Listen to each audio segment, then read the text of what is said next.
সূরাটি শুধুমাত্র একবার এখনই শুনে নেন, তাহলে আল কোরআনকে মাথায় নিয়ে বলছি, আপনার জীবনের সকল অপূর্ণ আশাগুলো পূরণ হতে শুরু করবে। এই সূরাটি শুনতে শুনতেই মনের আশা পূরণের গায়েবী সুসংবাদ পাবেন।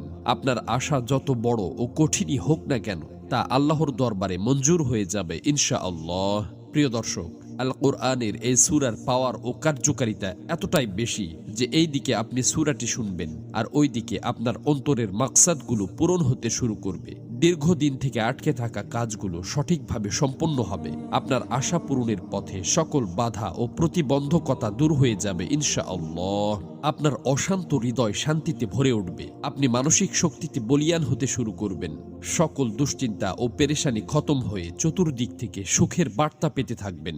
আপনার কাছে অফুরন্ত রিজিকের ভান্ডার এমনভাবে আসতে থাকবে যে চোখের পলকে আপনার জীবনের সকল অভাব অনটন মুছে যাবে। সুবহানাল্লাহ। প্রিয় দর্শক, সূরাটি আপনাদেরকে শুধুমাত্র মনোযোগ দিয়ে প্রথম থেকে শেষ পর্যন্ত শুনতে হবে, কেননা যে কোনো আমলের ফলাফল তার শেষ পরিণতির ওপর নির্ভর করে। এজন্য আপনি যদি মহান আল্লাহর এই সূরাটি পরিপূর্ণ না শুনেই চলে যান, তাহলে আপনাদের কোনো কাজই বাস্তবায়ন হবে না, বরং যে আশাগুলো পূরণ হতে যাচ্ছিল তা আবার বিগড়ে যাবে। এজন্য অনুরোধ করছি মহান কোরআনের এই সূরাটি কেবলমাত্র একবার মন থেকে শেষ পর্যন্ত শোনার জন্য।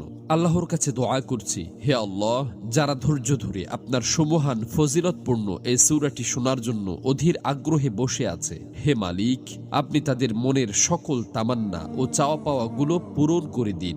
আমিন। কমেন্ট বক্সে আপনিও আমিন লিখে দোয়াতে শরীক থাকুন, কেননা কে জানে যে কার দোয়া কখন কবুল হয়ে যায়। তো চলুন সূরাটি শুনে নেওয়া যাক। বিসমিল্লাহির রহমানির রহিম। أتى أمر الله فلا تستعجلوه سبحانه وتعالى عما يشركون ينزل الملائكة بالروح من أمره على من يشاء من عباده أن